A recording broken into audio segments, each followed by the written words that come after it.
ये शुरुआत करते हैं आज के इस महत्वपूर्ण सेशन की और लेते हैं आज के इस सेशन का पहला क्वेश्चन। क्वेश्चन नंबर 1 है, यमुना का पर्यायवाची है कालिंदी, भागीरथी, यामिनी या फिर कालिंदी। ये कालिंदिनी है, तो यमुना का पर्यायवाची कालिंदी होता है। ऑप्शन डी सही हो जाएगा। चलिए अगला क्वेश्चन लेते हैं। तरंग शब्द का पर्यायवाची है, किसका? तरंग का पूछा जा रहा है। पुष्कर, कूल, जलधि या फिर उर्मी। उर्मी, तो तरंग का पर्यायवाची उर्मी है। ऑप्शन डी सही हो जाएगा। तद्भव शब्द चुनना है इसमें, आधा, कूप, विद्या या फिर व्योम। तो जो आधा है वो तद्भव है, बाकी तीनों के तीनों तद्भव नहीं है। ऑप्शन नंबर ए करेक्ट है इसमें। तत्सम शब्द का इसमें चयन करना है, शेर, बब्बर शेर, व्याघ्र या फिर बाघ। इसमें तत्सम चुनना है, इसके पहले वाले में तद्भव चुनना था। तो व्याघ्र क्या है? तत्सम है। ऑप्शन सी करेक्ट है। अगला क्वेश्चन लेते हैं। अमर शब्द का विलोम है मृतक, मृत्यु, मरण या फिर मर्त्य। तो अमर शब्द का जो विलोम वो मर्त्य है। ऑप्शन डी करेक्ट है। सामान्य शब्द का विलोम क्या है? श्रेष्ठ, सर्वज्ञ, साधारण या फिर विशिष्ट। विलोम पूछा जा रहा है तो सामान्य का विलोम विशिष्ट हो जाएगा। ऑप्शन डी करेक्ट है। साधारण इसका क्या है? समानार्थी हो जाएगा, ध्यान देना है। सामान्य का विलोम विशिष्ट है। अगला क्वेश्चन लेते हैं। सामान्य शब्द का विलोम ये विशिष्ट है, ये ऊपर हो गया है। तैरने की इच्छा को क्या कहते हैं? तरणेच्छा, तितृषा, संतरणोच्छा या फिर जलवतरणेच्छा। तो तैरने की इच्छा को कहते हैं तितृषा। ऑप्शन बी करेक्ट हो जाएगा। चलिए अगला क्वेश्चन लेते हैं। जिसका इलाज न हो सके, जिसका इलाज न हो सके उसके लिए उपयुक्त शब्द बताना है। असाध्य, दुसाध्य, साधनहीन या फिर श्रम साध्य। तो जिसका इलाज न हो सके उसके लिए जो उपयुक्त शब्द हो जाएगा वो हो जाएगा असाध्य। ऑप्शन ए करेक्ट हो जाएगा। वेद व्यास मानना, वेद वाक्य मानना, मुहावरे का अर्थ क्या है? वेदों का अध्ययन करना, प्रमाणित बातों का मानना, धार्मिक क्रियाकलाप करना या फिर वेदों की सूक्तियों का उच्चारण करना। तो वेद वाक्य मानना, इसका जो मुहावरा हो जाएगा वो हो जाएगा प्रमाणित बातों का मानना। इस तरह से ऑप्शन बी करेक्ट हो जाएगा।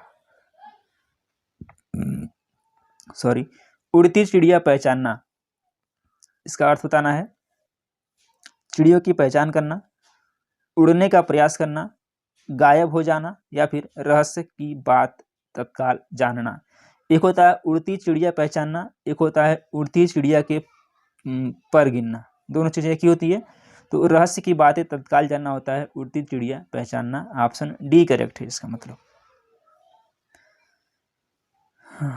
आविष्कार में कौन सी संधि है? आविष्कार में पूछा जा रहा है कौन सा संधि है? अयादि संधि, व्यंजन संधि, यण संधि या फिर विसर्ग संधि। तो आविष्कार में विसर्ग संधि हो जाएगा। इस तरह से ऑप्शन डी करेक्ट हो जाएगा।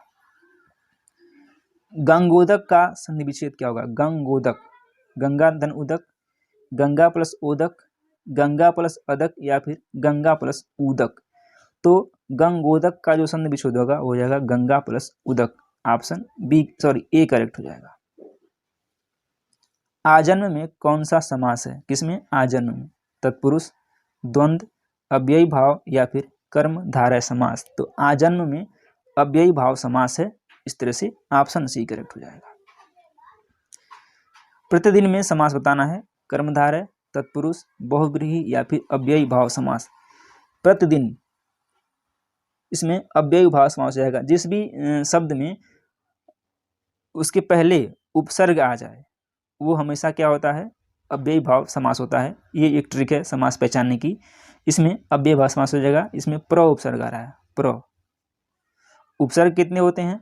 20, 22 या 21? कमेंट बॉक्स में कमेंट कीजिएगा।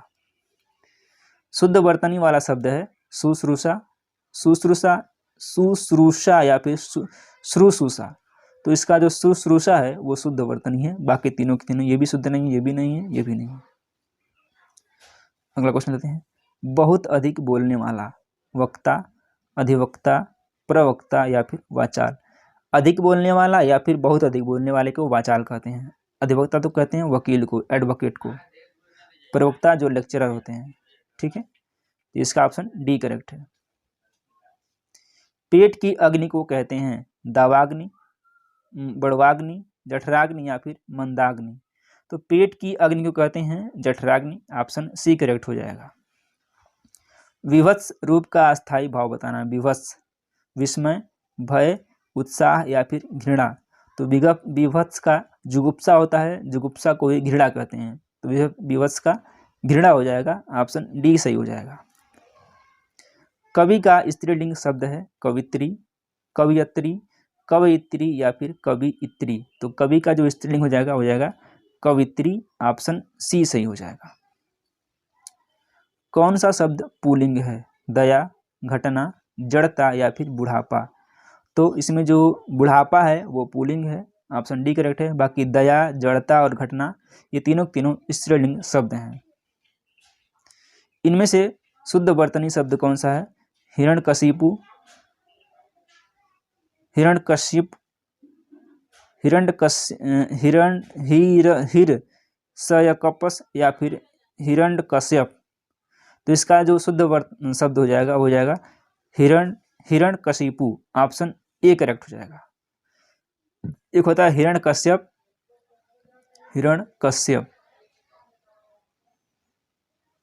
और एक होता है हिरण्यकशिपु। तो ये हिरण्यकश्यप वाला नहीं, हिरण्यकशिपु वाला, ये वाला करेक्ट है। निम्न में कौन सा वर्तनी अशुद्ध है? उज्ज्वल, वंदना, कवित्री या फिर श्रद्धा। इसमें पूछा जा रहा अशुद्ध कौन सा है? उज्ज्वल भी शुद्ध है, कवित्री भी शुद्ध है, कवियत्री सॉरी ठीक है, हाँ वंदना भी सही है, श्रद्धा भी सही है, लेकिन जो कवियत्री है ये गलत है। तो कवित्री ऐसे होता है, कवित्री होता है, कवियत्री नहीं होता है। तो ऑप्शन सी करेक्ट है इसका। असु ने भोजन किया, असु ने भोजन क्रिया, इनमें से कौन सा कारक है? असु ने भोजन किया है, ये कर्म कारक, कर्ता कारक, करण कारक या फिर संपतन कारक। तो अंशु ने भोजन किया, इसमें कर्ता कारक है, ऑप्शन बी करेक्ट है।